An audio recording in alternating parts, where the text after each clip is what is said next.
મહીસાગર જિલ્લાના કડાણા તાલુકાના સમસ્ત આદિવાસી સમાજ દ્વારા સમાજમાં સુધારણા લાવવા હેતુસર મહત્વપૂર્ણ સમાજ સુધારણા કાર્યક્રમનું આયોજન તાલુકાના રાકાકોટ ગામે કરવામાં આવ્યું હતું। આ કાર્યક્રમમાં કડાણા તાલુકાના કુલ 136 આદિવાસી જાતિના ગામોના પ્રતિનિધિઓ જોડાયા હતા। કડાણા તાલુકામાં આશરે 90% વધુ વસ્તી આદિવાસી ભીલ સમાજની નિવાસ કરે છે। વર્તમાન સમયમાં સોના ચાંદીના ભાવોમાં નોંધપાત્ર વધારો તેમજ જીવન જરૂરિયાતની વસ્તુઓમાં વધતી મોંઘવારીને કારણે ગરીબ આદિવાસી પરિવારો સામાજિક પ્રસંગોમાં વધુ પડતા ખર્ચને કારણે દેવામાં ફસાઈ ન જાય તે હેતુથી આ સમાજ સુધારણા કાર્યક્રમનું આયોજન કરવામાં આવ્યું હતું।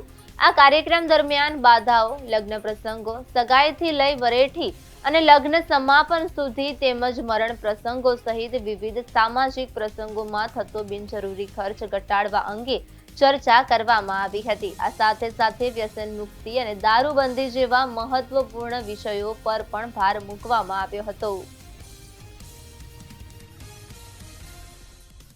કડાણા તાલુકાના 136 ગામોના ભીલોની એક સભા રાખવામાં આવેલ છે। એ સભાની અંદર લગ્ન પ્રસંગ, મરણ પ્રસંગ, આ બધા પ્રસંગોની અંદર બંધારણ ઘડી અને તૈયાર કરી દેવામાં આવેલ છે। જે બંધારણને અનુમતિ પણ મળી ગયેલ છે।